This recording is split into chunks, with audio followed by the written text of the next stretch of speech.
अज्ञानतिमिरान्धः ज्ञानाञ्जनशलाकया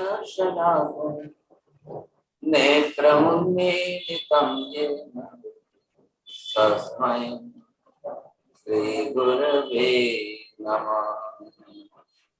धर्मलाल बहुत बहुत आशीर्वाद। पूज्य गुरुदेव के चरणों में कोटि कोटि वंदन। कल आपने देवचंद्र जी विरचित अजितनाथ भगवान के स्तवन के बारे में फरमाया कि ज्ञानाधिक गुण संपदारे तुझ अनंत अपार। हे भगवान, आपकी आत्मा में ज्ञान, दर्शन, चारित्र, अनंत वीर्य, शक्ति आदि गुण अपार हैं, जिसका पार नहीं पाया जा सकता। भगवान के ज्ञानाधिक गुण का प्रमाण कितना है? वो भी अनंत है, अपार है। परमात्मा का जितना ज्ञान गुण है उतना ही दर्शन गुण है, वो भी अनंत है। अनंत क्यों है? क्योंकि कर्म के आवरण भी अनंत हैं। तीसरा गुण अनंत चारित्र है। अनंत चारित्र से समता, क्षमा, नम्रता, सरलता, संतोष, दया, करुणा, धीरज, गंभीरता आदि सभी गुण कर्म क्षय करके पूर्ण रूप से प्रकट हो चुके हैं। परमात्मा का चौथा गुण अनंत वीर्य शक्ति है, वो भी प्रमाण में अनंत है। जिसने परम कक्षा को प्राप्त कर लिया वही परमात्मा है। प्रभु, ये गुण आपके हैं या मेरी आत्मा के भी हैं? आगम, गुरु के प्रवचन, शास्त्र और परमात्मा की देशना सुनने से ख्याल आता है कि आत्मा अनंत गुणों वाली होती है। आपने समुद्र को बूंद की संख्या से मापने के उदाहरण से अनंत को समझाया। ऐसे प्रभु के अनंत गुण सुनकर रुचि उत्पन्न हुई है। मुझे तारना, अब मुझे परमात्मा तत्व को प्रेम करना है, अजितनाथ प्रभु का ध्यान करना है। परमात्मा के ज्ञानाधिक गुण संख्या प्रमाण अनंत है और अनंत गुणों का अस्तित्व भी अनंत काल तक है। बस अब भगवान का स्वरूप मुझे समझना है। मैंने सुना है कि भगवान के गुण अनंत अनंत अनंत और अपार अपार अपार हैं। अगर हमारी भगवान के गुण सुनने की इच्छा जागृत हुई है तो वो सम्यक्त कारणीभूत निमित्त हैं। जो संसार से पार उतर गया है वही मुझे संसार से पार उतार सकता है। मुझे अब पार उतारना, तार जो दीन दयाल। हम यहाँ पर आगे चल रहे हैं। पहली गाथा हुई थी कल, आज दूसरी गाथा के अंदर हम आगे बढ़ रहे हैं। अब ये पहले स्तवन समझने के लिए मुख्य कारणीभूत निमित्त हमको ये समझना है कि यहाँ पर जो है ये परमात्मा का शुद्ध स्वरूप, अर्थात किसका शुद्ध स्वरूप है? ये जो है यहाँ पर आत्मा का परम विशुद्ध शुद्ध स्वरूप है। यहाँ पर मतलब मोक्ष में आत्मा संपूर्ण शुद्ध, सर्वथा कर्म आवरण रहे। और मैं यहाँ पर हूँ सर, अब मेरी आत्मा जो है संसार के इस स्वरूप में है और मैंने अभी तक जिस प्रकार के कर्म का कर्म जैसे मैंने उपार्जन किए था, अब इन कर्मों के कारण मेरी स्थिति इस समय कैसे बनी हुई है, तो मेरी आत्मा के ऊपर यहाँ पर ये जो कर्म के आवरण लगे हुए हैं, अब मुझे प्रभु आपके इस मोक्ष को प्राप्त करना है। इधर आप देखेंगे, समझेंगे ये क्या हो गया, मुझे प्राप्त करना, यह मेरा कार्य हो गया और इस कारण के लिए कारण का होना अनिवार्य हो गया है। अब जिस कारण से कार्य की सिद्धि होनी चाहिए था, बिना कारण के कार्य सिद्ध कभी नहीं होता है। ये बात भी इतनी ही सही है। अगर कारण बराबर सही है और कारण के साथ में आप देखेंगे कैसा कार्य, तो कारण भी होना चाहिए और कारण के साथ में कारक सामग्री भी होनी चाहिए। कारण के अनुरूप सुयोग्य ऐसे कारण सामग्री मिले, कारण सही हो तो कार्य होगा सर। दूसरी गाथा में एक बेसिक प्रिंसिपल बता रहे हैं,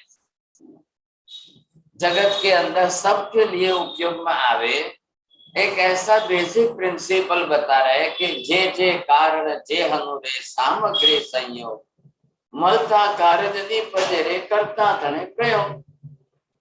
मात्र कोई यहाँ भगवान के साथ के संबंध में बात नहीं है, या और किसी के साथ भी, लेकिन दुनिया के अंदर संसार में सब प्रकार के कार्यों के प्रति ये कारणभूत निमित्त बन रहा है।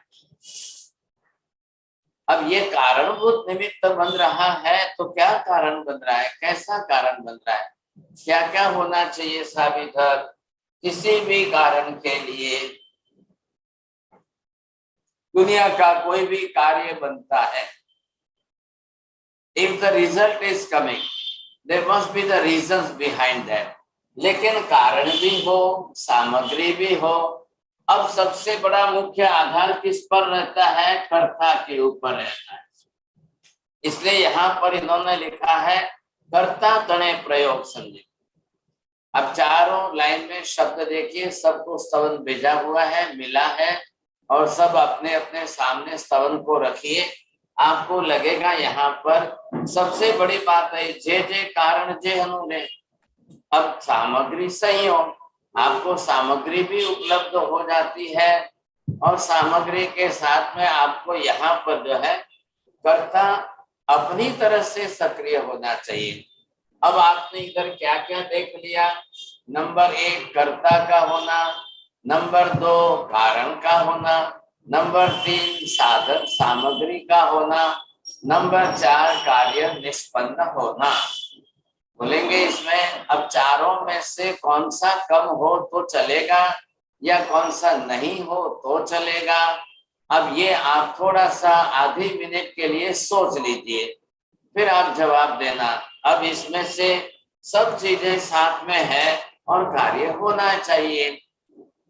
बरोबर लग रहा है आपको? नरेंद्र जी इधर देखिए, चारों में से इसमें से क्या हो तो ही कार्य हो, क्या नहीं हो तो कार्य हो सकता है कि नहीं? कर्ता होने से ही कार्य होएगा, बिना कर्ता के कार्य नहीं होगा।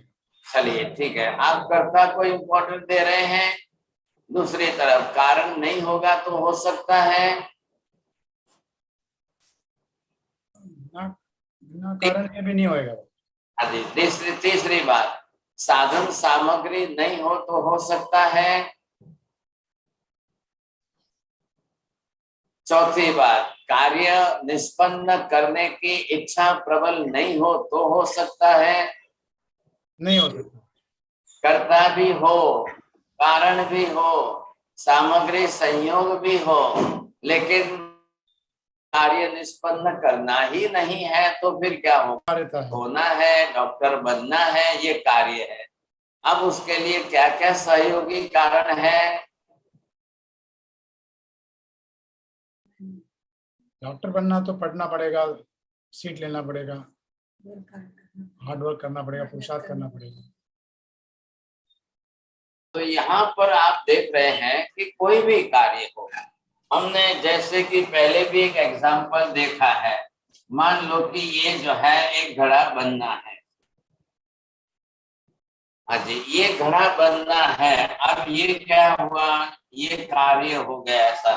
बोलिए अब इसके लिए कारण सामग्री कर्ता इन सब की बात हम कैसे सेट करेंगे?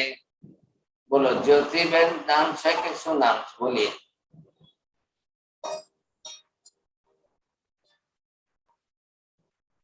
कर्ता कुमार हो सकता है हमारा कारण घड़ा बनाने की इच्छा, सामग्री तो मट्टी रहेगी और कार्य की प्रबल इच्छा घड़ा बनाने की है, कारण नहीं मालूम। चलिए मोदी जी बोलिए आप।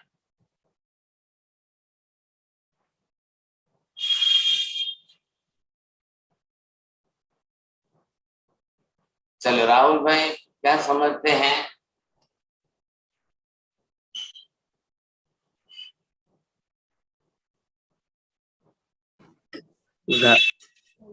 घड़ा बनाना तो कार्य हो गया, मिट्टी सामग्री हो गई, और कारण हमें घड़ा चाहिए, और कर्ता हम हो गए। आप एक एक के बारे में पहले क्लियर करते जाइए। है घड़ा ही खुद कार्य है, फिर आप उधर वाटर दूसरी बात नहीं चाहिए। बस घड़ा बनना है, घड़ा खुद ही अपने आप में कार्य है। अब इसके लिए आपको कारण निमित्त आदि सब देना है, समझे कि नहीं? तो वो सारी सामग्री जरूरी हो गई, ये आपको समझना है। यहाँ पर मैंने कहा कि अनाज, गेहूं, चावल, दाल आदि सब पकाने हैं, खेती करनी है। अब इसलिए सामग्री संयोग में चाहिए, लेकिन करता तो किसान ही है ना। अब करता किसान है तो उसके पास जमीन चाहिए, पानी चाहिए, और फिर ऋतु अनुकूल चाहिए, सब ये सब कारण सामग्री हो गई सब। अब सामग्री का संयोग मिल जाए, करता खुद तैयार है, तो गेहूं, चावल, दाल आदि सबकी खेती होकर के अनाज तैयार हो जाएगा। लेकिन खेती भी है, जमीन भी है, पानी भी है, बीज भी है। अब करता ही आलस करे कि नहीं, मुझे तो नींद आ रही है साहब, अब मुझे तो तबीयत ही ठीक नहीं है, मुझे तो सोते ही रहना है, तो फिर कैसे होगा सब? ये हम एग्जाम्पल ले रहे हैं बाहर के जो भी है, समझिए। अब इन सब एग्जाम्पलों को यहाँ जोड़िया। मैं एक आत्मा हूँ, ये परमात्मा बाजू में अजितनाथ भगवान है। मेरा कार्य यहाँ पर मुझे क्या साध्य क्या करना है? आप कार्य किसको देख रहे हो, कारण किसको बता रहे हो, सामग्री संयोग किसको बता रहे हो, कैसे? ये पहले सेटिंग करिए साहब। ये हमने एग्जाम्पल, बाहर के एग्जाम्पल लेकर एक सिमिलैरिटी थोड़ा सा समझने की कोशिश कर रहे हैं। फिर आप देखिए गाथा के शब्द में एक बेसिक प्रिंसिपल, संसार में सबको काम आए ऐसा बेसिक प्रिंसिपल है। जे जे कारण जे हनुरे सामग्री संयोग फलता कारक निपजे रे, करता तने प्रयोग। चारों बात यहाँ पर अलग से लिखी है। जो जिसका कारण है, जो जिसका कारण है, और फिर सामग्री मिल जाए, संयोग हो जाए सामग्रियों का, और फिर जो है कर्ता तने प्रयोग। अब कर्ता खुद अपना प्रयोग कर ले, तो फिर जो है मलता कारक निपजे रे, तो फिर कार्य सिद्ध हो जाता। मेरी आत्मा के कार्य है सिद्ध होना, करता हूँ मेरा। अब बात बैठाइए साहब, कैसे बैठाएंगे माता जी, बोलिए। हाँ बोलिए साहब। कर्ता आत्मा है, कारण मोक्ष पाना है, कार्य करने के लिए। कारण अपने कर्मों का आवरण। अब उधर उधर मत बैठाइए, इधर उधर मत जाइए। हम जब यहाँ स्तवन में मुख्य रूप से चल रहे हैं, तो यहाँ पर क्या बताया? करता तो मैं खुद ही हूँ आत्मा, कार्य मेरा मोक्ष है, रिजल्ट मेरा मोक्ष है, मुझे ये कार्य साधना है। अब कारण भगवान है, अजितनाथ भगवान को हमने यहाँ मुख्य कारण बताया है। बिना भगवान के, बिना परमात्मा के आलंबन के, बिना परमात्मा की भक्ति, जाप, आराधना, ध्यान, साधना, जो भी बोलना है शब्द प्रयोग आप करिए, बिना उनके, मतलब बिना कारण के घड़ा बन सकता है क्या? अगर कर्ता कुंभार है, लेकिन बिना कारण के या बिना साधन सामग्री के घड़ा नहीं बन सकता है। हे भगवान, आपके बिना मैं भी मेरा मोक्ष नहीं साध सकता हूँ, संभव ही नहीं है। और कारण मिल जाए, समझाए, अजितनाथ भगवान मिल गए। अब अजितनाथ भगवान मिले तो कारण मिला, लेकिन साधन सामग्री संयोग चाहिए कि नहीं चाहिए? अब क्या क्या साधन सामग्री संयोग चाहिए साहब? कारण अजितनाथ भगवान, कर्ता मैं खुद, कार्य मेरा मोक्ष साधना है, सिद्धि प्राप्त करना है। अब बात बोलिए साहब, तीन बात बैठ गई। अब आपको किसको बोलना है? बोलिए बोरा जी। सामग्री व व्यवहार, धर्म, साधना, जिन वचन सुनना, तप, तपस्या, चारित्र। अब जो भी साधन सामग्री, देखिए किसान को अनाज पकाने के लिए खाद भी चाहिए, मिट्टी भी चाहिए, पानी भी चाहिए, बीज भी चाहिए, सब साधन सामग्री चाहिए। कुम्हार को घड़ा बनाने के लिए भी मिट्टी चाहिए, पानी चाहिए, चक्र चाहिए, दंड चाहिए, घुमाने के लिए साधन चाहिए। ये सब साधन सामग्री है। अब साधन सामग्री में कोई एक कम हो जाए, दूसरी ज्यादा हो जाए, एक कम हो जाए तो चला लेते हैं साधन सामग्री के अंदर। ये नहीं तो चलो दंड नहीं है तो चक्र को हाथ से ही घुमा देगा, कैसे भी करके इसी तरह से करेगा। तो ये कोशिश उसको करना है, लेकिन अब करता ही नहीं हो तो कैसे होगा काम। मिट्टी नहीं हो तो कैसे घड़ा बनाएगा कुम्हार, जमीन नहीं हो तो किसान क्या करेगा भाई साहब। मैं अजितनाथ भगवान को विनती कर रहा हूँ कि भगवान आप ही नहीं मिले तो फिर मेरा कार्य कैसे सिद्ध होगा। भगवान के बिना तो मोक्ष मिलना संभव नहीं है। यहाँ पर परमात्मा को मुख्य कारणीभूत निमित्त बताया।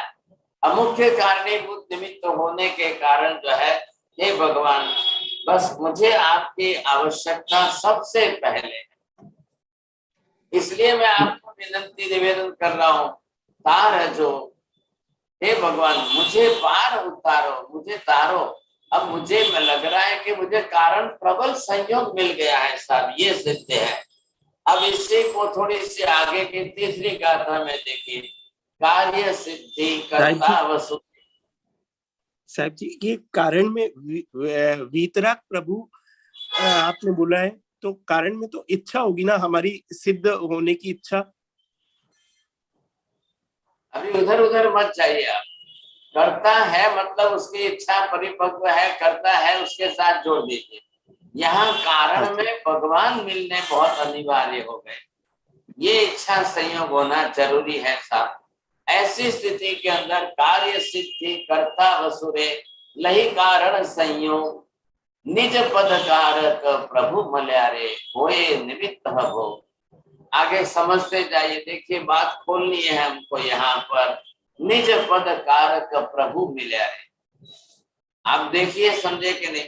आप अगर ऐसे पेशेंट है, आपको कैंसर की गांठ है, अब करता आप हो गए सब, आपको बिल्कुल कैंसर रोग रहित निरोगी बनना है, ये आपका कार्य है।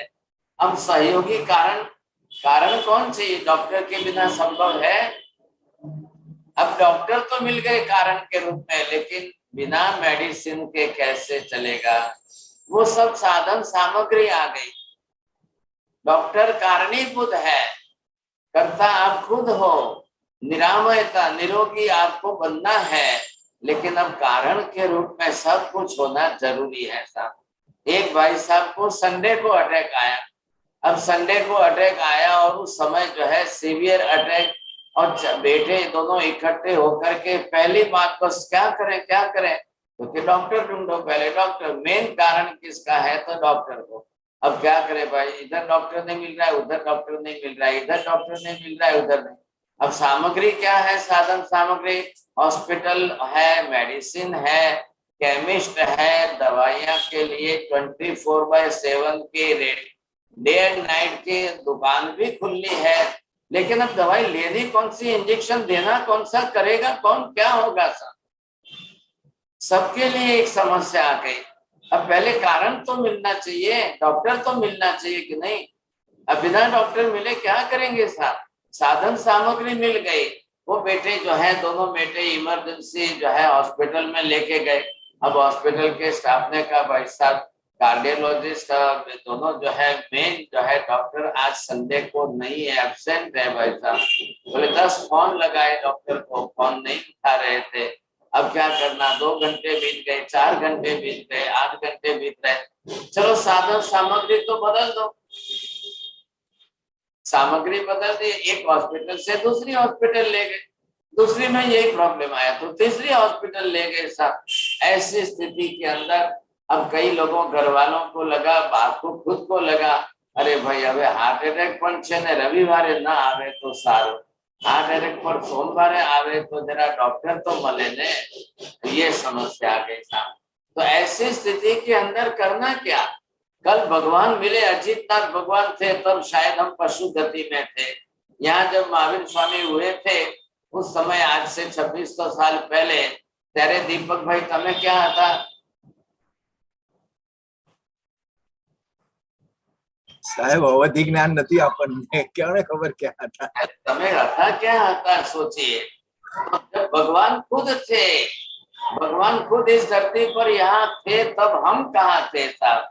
मतलब कारण मिला ही नहीं, संयोग मिला ही नहीं कुछ समझे। देखो हमारा भी आत्मा का अस्तित्व तो है, ये परमानेंट है। महावीर स्वामी भी परमानेंट, लेकिन महावीर स्वामी जिस समय इस धरती पर भारत देश में हमारे यहाँ हुए, तब हम कहाँ थे साहब? पता नहीं अब हम कहाँ थे। इस जन्म या तो देवगति में देवता थे, या नरक गति में नारकी थे, या मनुष्य गति में हम जन्मे थे, या कोई पशु पक्षी में कहाँ थे हम? क्या हो गया था? कहाँ थे? क्यों नहीं मिल पड़ा? क्यों नहीं मिले हम? क्यों नहीं मिल पाए?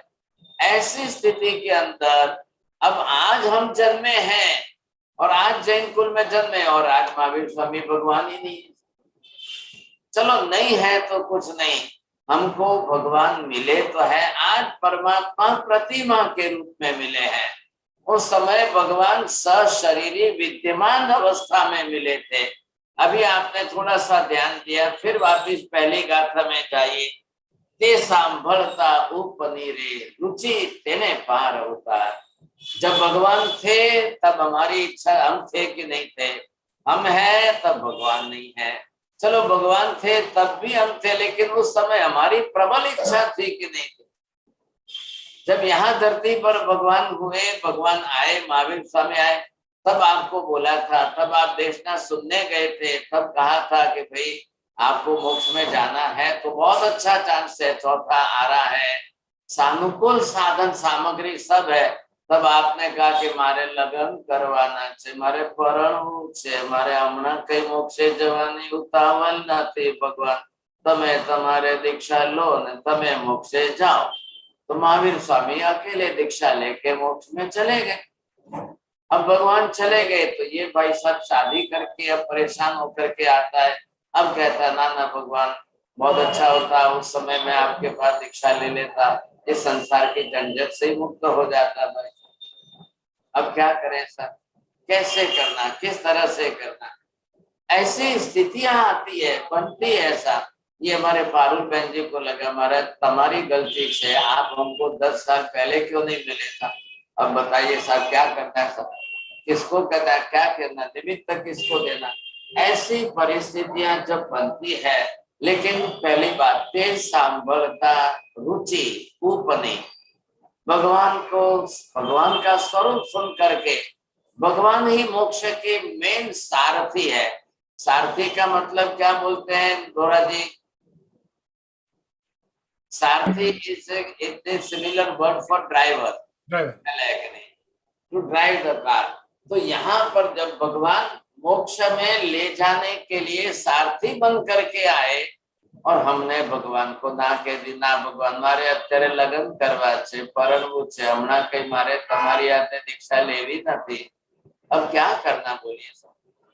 जब जब तीर्थंकर भगवान आते हैं, जब जब तीर्थंकर भगवंतों का समव शरण बनने वाला होता है, जब जब जो है भगवान की देशना होने का चांस आता है, ऐसी स्थिति के अंदर यहाँ पर जिस तरह से परमात्मा को हम किस तरह से देखें, कैसे याद करें?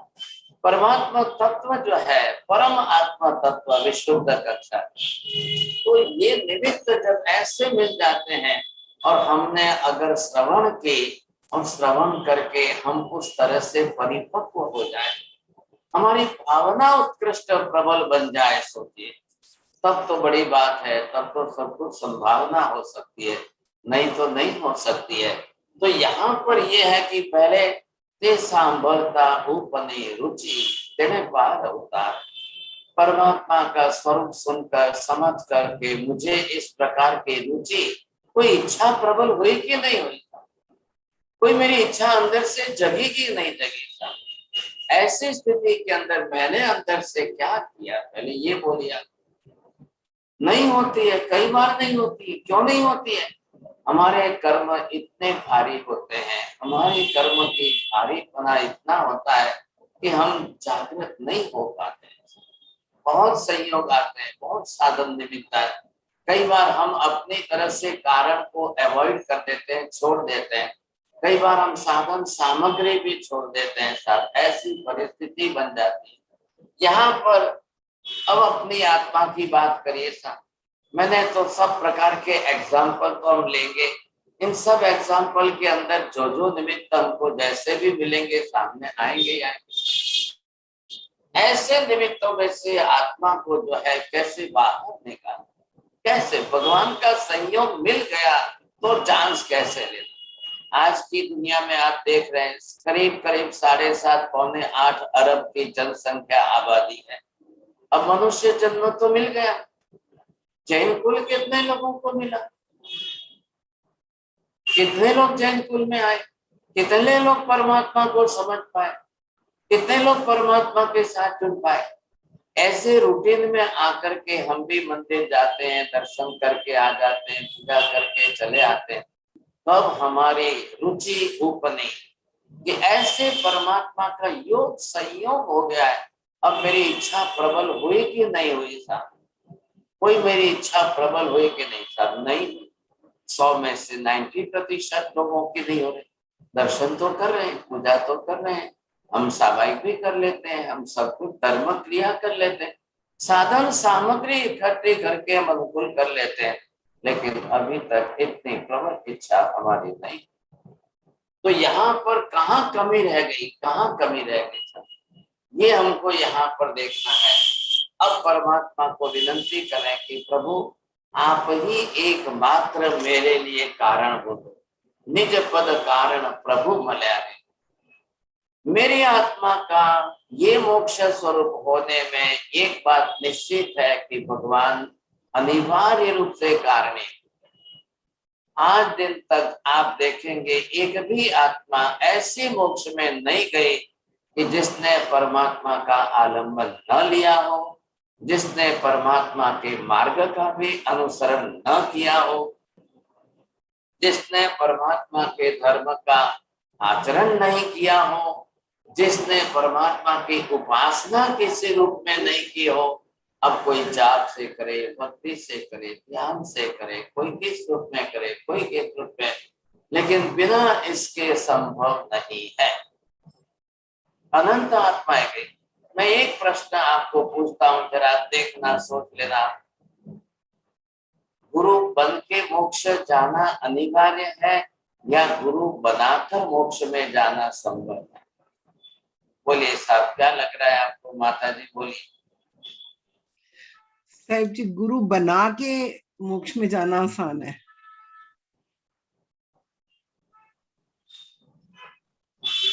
दो सेंटेंस है, दोनों में से आपको बोलना है, जरूरी है साहब। गुरु बनना, बन के जाने की बजाय गुरु बना के जाना ज्यादा मतलब आसान लग रहा है। चलो, अब आपने तो बोल दिया साहब। हंसा बहन शाह, कौन सा अनिवार्य है और कौन सा अनिवार्य नहीं है, क्या लग रहा है आपको? चलो, हाँ नहीं। साहेब जी, गुरु बनाकर जाना वो अनिवार्य है और गुरु बनकर जाना वो अनिवार्य नहीं है। जैसे अरिहंत भगवान चाहते हैं तो वो अनिवार्य नहीं है। आप अरिहंत भगवान को बीच में नहीं लाओगे। आपने बहुत अच्छा दोनों सेंटेंस सही बोल दिए थे, प्राइज भी आ रहा था, लेकिन आपने जो है तीसरा वाक्य जोड़ दिया। ये माता जी हमारे एक ही वाक्य पकड़ के बैठे, ये प्राइज लेने में 2-3 सेंटेंस बढ़ा देते हैं तो प्राइज चला जाता है। नंबर 1, पहली बात सोचिए, क्या मोक्ष में जाने के लिए गुरु बनना अनिवार्य है? बिना गुरु बनाए आप जो है मोक्ष में जा सकते हो क्या? मैंने दोनों सेंटेंस का उपयोग किया, बस थोड़ा सा इधर उधर है। बिना भगवान का आलम्बन लिए कोई मोक्ष में जा सकता है क्या? कारण संयोग की हम सामग्री की सबकी बात कर रहे हैं। बिना धर्म आराधना के कोई मोक्ष में जा सकता है क्या? संभव है क्या?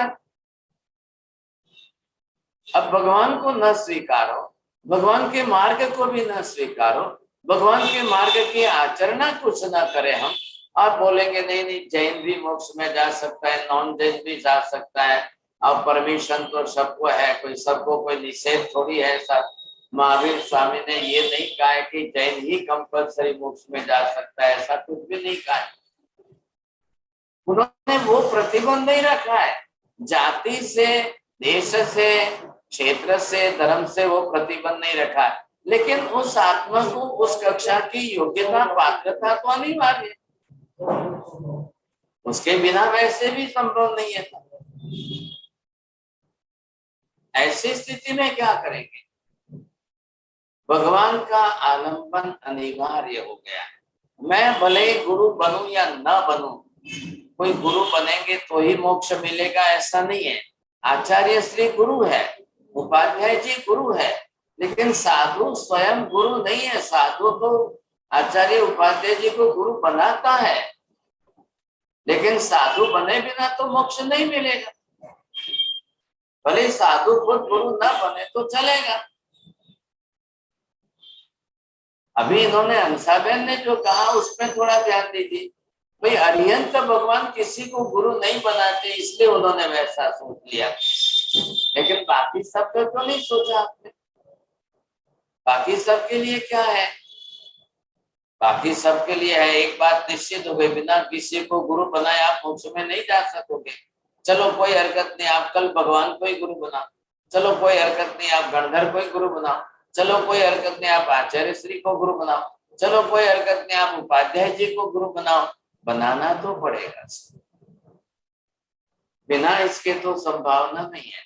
भगवान को ही बना लो ना गुरु, मन ना कहते हैं।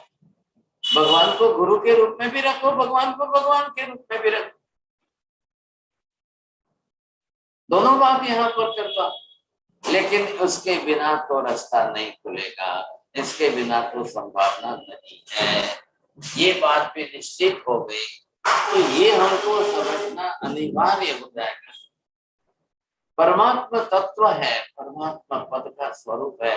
मुझे मेरा कार्य साधना है। क्या मैं भगवान को रोज कहता रहूं, भगवान मेरा हाथ पकड़ के ले जाओ, भगवान आप मुझे मोक्ष में ले जाओ, भगवान आप मेरा कर ले? अरे भाई, भगवान कह रहे हैं कि मैं आपको हाथ पकड़ के मेरे साथ में मोक्ष में नहीं ले जा सकता हूँ, लेकिन मैं आपको मोक्ष में जाने का मार्ग बता, रास्ता बता दे, तरीका बता दे। ये बात आ गई यहाँ पर कि आप अनिवार्य रूप से जो है परमात्मा का किस तरह से आलम्बन लो। तो महावीर स्वामी अपने काल में मोक्ष में गए, उन्होंने अपनी तरह से धर्म व्यवस्था की, बिल्कुल वैसी धर्म व्यवस्था की कि जिस धर्म का आचरण करते कल कोई दूसरा भी मोक्ष में जाएगा। तो मैं बात कर रहा था आपको कि जब भगवान का शरण बनना होता है, उसके पहले देवतागण आकर के सारे जनपद बस्ती के अंदर जहां लोग रहते हैं वहां जाकर के पहले घोषणा करते हैं। क्या घोषणा करते हैं? तो किस तरह से इन देवताओं का कार्य है। इधर कुछ देवता जाकर समावसन बनाने में लगेंगे, इधर कुछ देवता जाकर के अपनी तरह से ये घोषणा करने में लगेंगे साहब। अब घोषणा करने के अंदर वो क्या कहेंगे साहब? वो प्रमाद भवतोय भजत्वमेना मागत्य निवृत्तिपुरीं प्रतिसार्थवाः एतं निवेदयति देव जगत्त्रयाय मन्येन दन्नभिनव सुरदुन्दुभिस्ते। ये देखिए, कल्याण मंदिर नाम का एक स्तोत्र बनाया। जैसे आप लोगों को भक्तामरी याद है, लेकिन कल्याण मंदिर तो आप जानते ही नहीं हो। ये सिद्धसेन दिवाकर सूरी महाराज ने कल्याण मंदिर स्तोत्र बनाया है और उसमें ये शब्द लिख रहे हैं। ऐसे देवता आकर के ढोल बजा करके लोगों को सावधान करे, अरे भाग्यशालियों आइए पधारिए, समवसरण में तीर्थंकर परमात्मा की देशना सुनने पधारिए, भगवान पधार रहे हैं। भगवान क्या, जैसे मान लो मोक्ष में आपको ले जाने के लिए रथ में सारथी बनकर भगवान आए, भगवान रथ में बैठकर सारथी बनकर आए। तो रथ तो खाली है, आ जाओ भगवान के साथ में बैठ जाओ, आपको मोक्षपुरी तक ले जाएंगे। ये उनकी लैंग्वेज है, इस भाषा में देवता बोलते हैं। तो मतलब क्या हुआ कि आप भगवान के साथ गाड़ी में रथ में बैठ जाओगे, भगवान मोक्ष में ले जाएंगे। जी हाँ, ये लैंग्वेज का तरीका बदला है। तो क्या तरीका बदला है? कैसा तरीका बदला है? तो बात इतनी सी है कि भगवान आपको ऐसा मार्ग बता रहे, ऐसा तत्व समझा रहे, ऐसा उपदेश दे रहे कि आप किस तरह से मोक्ष की दिशा में आगे बढ़े। ये विशेषता यहाँ पर बताई है। तो यहाँ पर हमारे लिए क्या है? कर्ता को कार्य सिद्धि करनी है। कर्ता मैं आत्मा खुद हूँ, मुझे ही मेरा मोक्ष प्राप्त करना है। अब कारण क्या चाहिए साहब? साधन सामग्री क्या? दो की बात है। कारण परमात्मा अजितनाथ है, साधन सामग्री अब मंदिर है, मूर्ति है, दर्शन है, पूजा है, जाप है, साधना है। आप उनके मार्ग पर चलिए, उनके उपदेश का आचरण सब प्रकार के। किसान के लिए जो है खेती है, जमीन है, अनाज बीज है, पानी है, खाद है, हवामान है, ये सारी साधन सामग्रियां। अब इतनी सब साधन सामग्रियां इकट्ठे करके अगर वो किसान कर्ता के रूप में खुद आलस प्रमाद कर लेगा तो फिर नहीं, फिर तो उसे करना ही करना है। ऐसी यहाँ पर विशेष बात की गई है। तो ये हमको यहाँ पर समझना है। कार्य सिद्धि कर्ता वसुदे, नहीं कारण संयोग, निज पद कारक प्रभु मल्याणी, होए निमित्त प्रभु। निज पद कारक, मेरी आत्मा का पद है मोक्ष। निज शब्द अपनी आत्मा के लिए लिया, मेरी आत्मा का मुख्य पद तो यहाँ पर यही है। अब इस पद को मुझे तो प्राप्त करना ही करना। अब इस पद को प्राप्त करने के लिए अजितनाथ भगवान कारण रूप में मुख्य है। साधन सामग्री तो मेरे हाथ में है, मैं कल ये नहीं तो वो, ये नहीं तो वो, कल ये नहीं तो वो।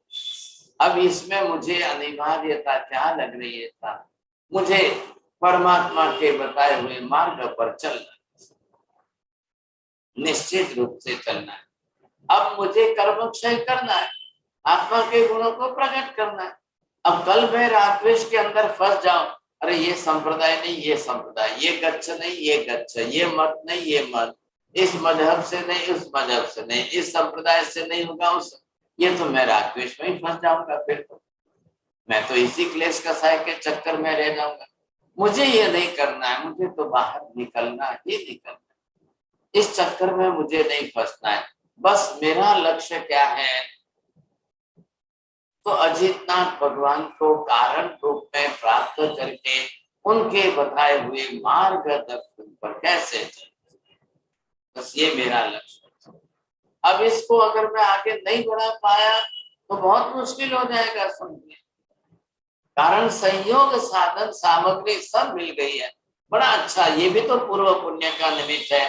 आज आप मनुष्य गति में आए, जैन कुल में जन्म लिया है, देव गुरु धर्म आपको जन्मजात मिल चुके हैं। परमात्मा की आराधना उपासना के सब निमित्त हमको अच्छे प्राप्त हो गए। अब कहाँ कमी रह रही है? इस बात की कमी रह रही है। अपने अंदर झांकने की कोशिश करिए। क्या अभी तक रुचि इच्छा प्रबल बने कि नहीं बने? सामग्री संयोग मिले कि नहीं मिले? अब साधन सामग्रियों में कोई कम ज्यादा है तो पूर्ति कर लो भाई साहब, लेकिन मुख्य कारणीभूत निमित्त है निज पद कारक प्रभु मिल्या है। हे भगवान, मेरे लिए सबसे बड़ी उपलब्धि है कि भगवान मुझे मिले। बस मेरे लिए सबसे बड़ी उपलब्धि है, बस भगवान आप मुझे मिल गए। बस इससे मुझे ज्यादा और कुछ नहीं चाहिए साहब, बाकी सब मैं इकट्ठे कर लूंगा साहब। ये मेरा मुख्य लक्ष्य है। यहाँ पर ये हेतु समझाते हुए जिस तरह से ये बात बताई है, अब इसमें एक अच्छी गाथा, चौथी गाथा और आगे दे दिए। अज कुलगत केसरी लहेरे, निज पद सिंह निहार, तिम प्रभु भक्ति भवि लहेरे, आत्म शक्ति संभार। देखिए, एग्जाम्पल भी दे रहे हैं। देवचंद्र जी महाराज अपने आप में एक कवि भी है और एक विद्वान भी है। वो आपको इसी तरह से एग्जाम्पल दे करके भी समझा रहे हैं। हुआ ऐसा, यहाँ पर देखिए कि ये यहाँ पर जो है ये यहाँ बकरियों का झुंड है सब, भेड़ बकरियां हैं। अब इन भेड़ बकरियों, हजारों भेड़ बकरियों के बीच में जब ये जंगल में चरने के लिए जा रही थी तो ग्वाला इनके साथ में था इनको लेकर। अचानक क्या हुआ था कि एक सिंहन ने बच्चे को जन्म दिया था, उसके बाद में उसको शिकार सामने दिखाया तो वो भाग गए और ये ताजा जन्मा हुआ सिंह का बच्चा जो है वहां तड़प रहा। तो वो ग्वाला जो था वो लेकर के आ गया और उसने इस भेड़ बकरियों के बीच में उसको रख दिया था। अब भेड़ बकरी का दूध निकाल करके इस सिंह के बच्चे को पिला रहा था। पिलाते पिलाते बच्चा भी बड़ा हो रहा था। सिंह का बच्चा अब इन भेड़ बकरियों के बीच में है तो रोज ये भेड़ बकरियों को ही देख रहा है, रोज सब इनको ही देख रहा है और उसके सामने, आंख के सामने ग्वाला जो है बकरियों का दूध निकाल कर पिला देता है। ये भी बड़ा हो रहा है। अब बकरियों की तो जिंदगी कैसी है, वो तो रोज बे बे बे बे बे बे बे बे करती रहती। अब ये तो अभी तक तो छोटा ताजा जन्मा हुआ बच्चा सिंह का लेकर के आया। अब शरीर तो सिंह का है, बकरी का तो नहीं है। ये तो बड़ा हो रहा है समझे कि। ऐसी स्थिति के अंदर जब ये सिंह का बच्चा बड़ा हो रहा है लेकिन अभी तक अपने आप को पहचान नहीं रहा है कि मैं सिंह का बच्चा हूं सब। वो किसके बीच में? भेड़ बकरियों के बीच में। अब 4-6 महीने में तो पाली एनिमल्स के बच्चे तो बहुत जल्दी बड़े होते हैं सब। अब ऐसी स्थिति के अंदर वो इन भेड़ बकरियों के बीच में रह रहा, उसे कुछ भी मालूम नहीं है। निज पद नेहा, अपना भान उसको ज्ञान बिल्कुल नहीं है। मैं कौन हूँ, मैं कौन हूँ का अभी तक उसको ख्याल नहीं। मैं कहाँ हूँ, मैं किसके बीच में हूँ, मैं जिनके बीच में। अब भेड़ बकरियां 1000 है, ये बेचारा एक अकेला है। अब इन सब के बीच में रह रहा है। अब ये क्या कर सकता है सर? तो ये जैसे इनके साथ भेड़ बकरियों के साथ खेलता कूदता बड़ा हो रहा है, इनका ही दूध पी रहा है, इनकी रोज इनकी सबकी बे बे बे बे आवाज सुनता है, लेकिन खुद को तो कुछ बोलना ही नहीं आ रहा है, खुद अपनी आवाज तो निकाल ही नहीं पा रहा है। वो अपना रूप स्वरूप ही भूल गया। ऐसा है, सिंह का बच्चा है लेकिन भूल चुका है। 1000 के ग्रुप में, टोले में, समूह में रह रहा है। वो अन सब को देख करके अपने आप को भी वैसा ही समझ रहा है। आप ये कहानी मत सुनिए भाई साहब, मैं आपको ये कहानी नहीं कह रहा हूं। अब आप इसी को अपने ऊपर घटा सकते हैं। पारुल बहन बोलिए, कैसे समझाएंगे? तो अभी इतने सारे मटीरियलिस्टिक सब लाइफ में रह के हम अपने आत्मा को समझते नहीं है। और मूवीज देखना, बाहर जाना, घूमना फिरना, खाना पीना, रिलेशनशिप्स, फ्रेंड्स वगैरह, उसमें इतना हम लोग मतलब we are so much induced into that culture that we have forgotten what is our internal being, what is our atma, and that we can only get if we recognize Bhagwan's atma. संसार इस प्रकार का मिल गया हमको, अंदर ऐसे आ गए हजारों लोगों के बीच में। ये मेरी पत्नी है, ये मेरे बेटे हैं, ये मेरा पुत्र है, ये मेरा ये है, ये मेरा ये है, ये मेरा। और इन सब के बीच में खाना पीना, गाड़ी खुला बियर, सब के बीच में मैं अपने आप को, खुद को भूल गया। मैं खुद ही करता हूँ, मैं एक चेतन आत्मा हूँ, मैं ही सब कुछ हूँ। ये मैं अपने आप को भूल चुका हूँ, समझे कि नहीं? अब इस स्टोरी का एंड क्या आएगा नीति बहन? आगे स्टोरी आप क्या समझा सकते हो?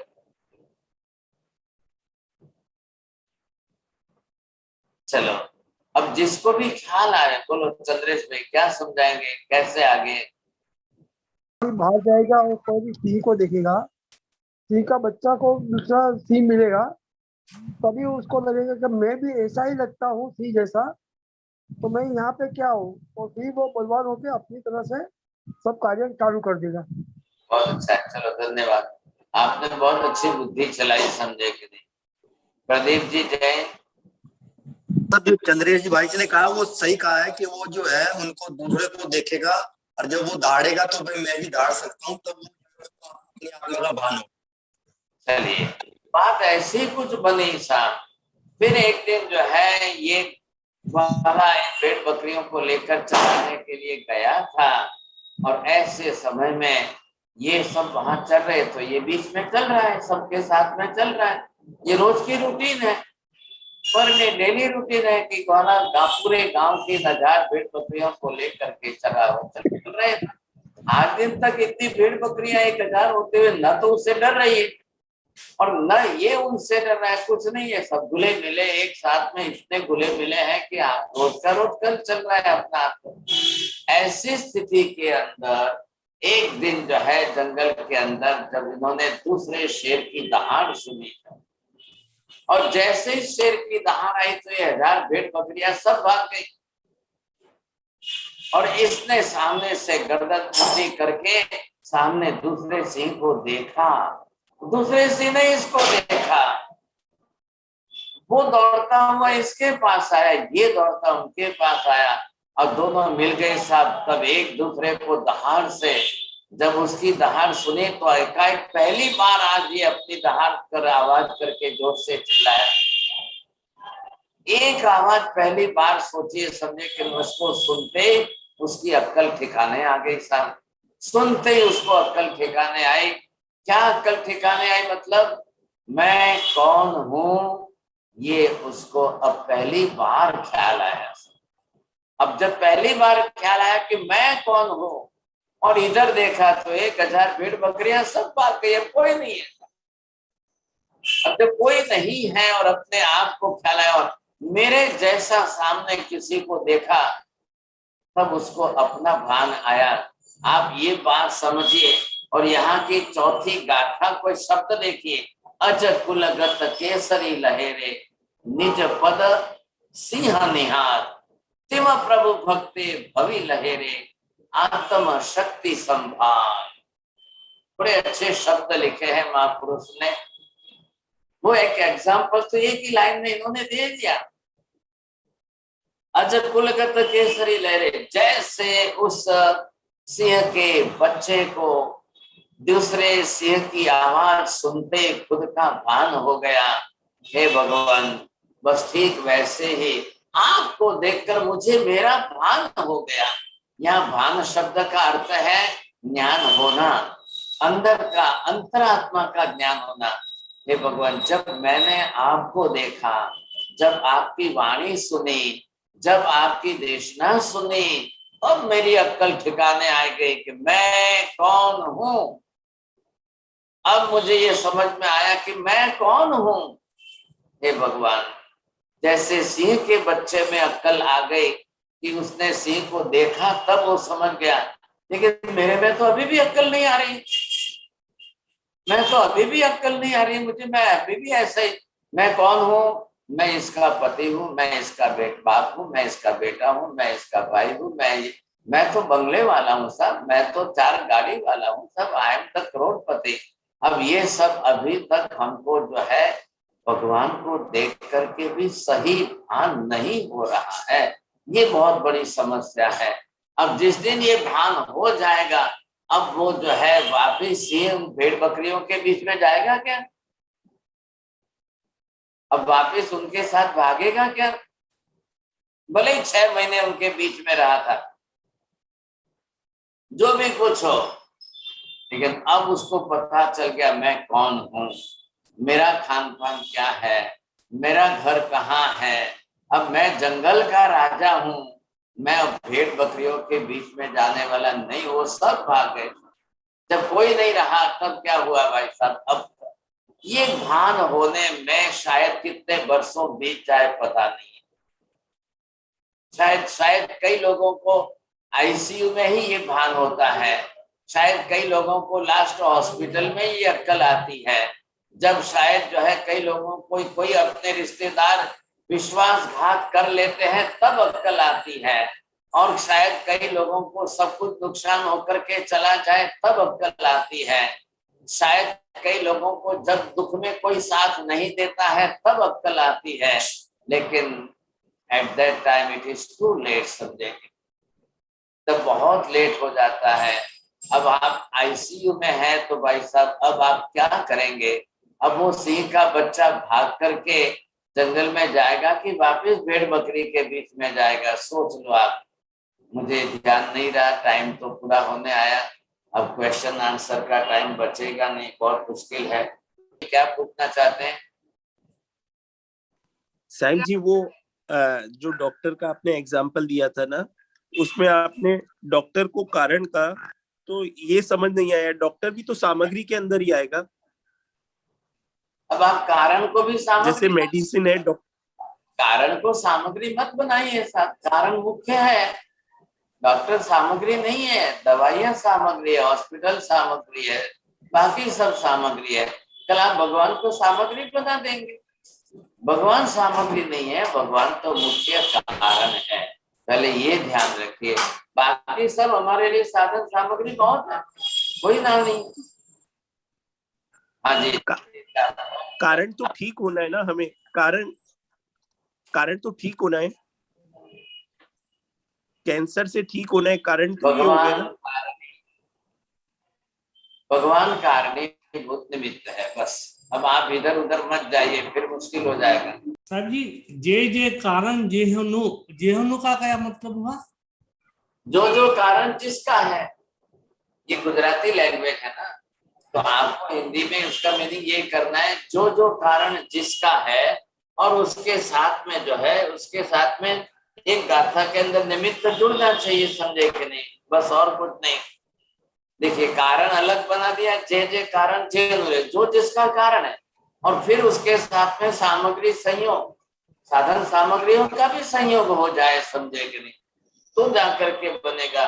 फिर मलता कारज निपजे रे, कर्ता करे। अब तीसरा निमित्त दिया, कर्ता करे प्रयोग। कर्ता को खुद को उसमें अपनी तरह से उपस्थित रहना है, और तब जाकर के ये बनेगा, नहीं तो नहीं बनेगा, बहुत मुश्किल हो जाएगा।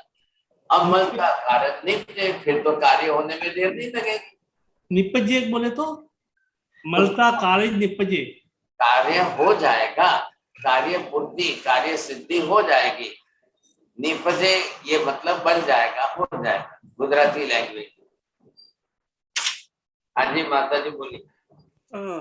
महाराज जी, ये जो पिछला वाला पद था, उसमें आपने देवचंद्रनी सेवना आपे मुझ हो अविचल सुखवास, तो इसके अंदर आपने देवचंद्र जी, ये देवों में चंद्र समान, ऐसे जो परमात्मा है, उनका नाम है देवचंद्र जी, के नाम के वर्ड मीनिंग निकाले, और देवचंद्र जी उनका खुद का नाम है, इसलिए कर्ता अपने तरह से लिखा है। लेकिन भगवान कैसे? देवों में भी चंद्र समान ऐसे परमात्मा है। तो मिले अगर उनकी सेवना से हमको ऐसा अविचल सुखवास मोक्ष मिल जाए, वही बात यहाँ पर है। तो ये गाथा में आएंगे, क्योंकि कर्ता अपना नाम भी लिख रहे हैं, और अपने नाम का स्पेशल मीनिंग निकाल करके शब्दार्थ जोड़ करके वो भी बता रहे हैं। दोनों बात ये परमात्मा के लिए है कि देवों में चंद्र समान। हाँ जी, बरोबर है। ठीक, बस, thank you. Saib ji, next time can you still talk about the 4 parts, Karan, Karta? It's a little confusing. Samagri and Nishpan, please. What type of confuse? It is clearly भगवान कर्ता कारणीभूत है, आत्मा हमारी कर्ता है, मोक्ष प्राप्ति हमारा कार्य है। अब सामग्री संयोग में धर्म, सामायिक पूजा, भक्ति, उपासना, मेडिटेशन, ध्यान, ये सब साधन सामग्री है। All are clear. Where is the doubt? Saib ji, why did he use the word prayog? कर्ता का प्रयोग पुरुषार्थ चाहिए ना, कर्ता खुद प्रयोग नहीं करेगा तो क्या मतलब? एनर्जी उसके पास, शक्ति काफी है, लेकिन कर्ता अपना खुद ही पुरुषार्थ नहीं करेगा। Prayog is experiment, no? आप नॉट प्रयोग उधर मत जाइए, आपके दिमाग में एक ही मीनिंग है। तो यहाँ पर जो है, कर्ता करे प्रयोग, कर्ता खुद का अपना पुरुषार्थ करेगा तब होगा। कर्ता को अपना प्रयोग तो करना है कि नहीं करना है? नहीं तो कैसे होगा? नमो सिद्धारं नमो आर्यं नमो वज्रायणं नमो लोहे सर्वसारणं एषु वचनमुक्तं सर्वपापप्रणाशम् मंगलं च सर्वेषां परमं भवै मंगलम्। मंगलम भगवान विष्णु मंगलम गौतम प्रभु मंगलम स्थूलभद्रात्या जैन धर्मस्तु मंगलम। चत्वारि मंगलम हरिहंता मंगलम सिद्धा मंगलम साव मंगलम केवले पंडितो धम्मो मंगलम। चत्वारि लोकोत्तम हरिहंता लोकोत्तम सिद्धा लोकोत्तम साव लोकोत्तम केवली पंडितो धम्मो लोकोत्तमो। चत्वारि शरणं प्रवचामि हरिहन्ते शरणं प्रवचामि सिद्धे शरणं प्रवचामि साहु शरणं प्रवचामि केवली पंडितं धम्मं शरणं प्रवचामि। सर्वमंगल मांगल्यं सर्वकल्याणकारणं प्रधानं सर्वधर्माणां जैनं जयति शासनम्।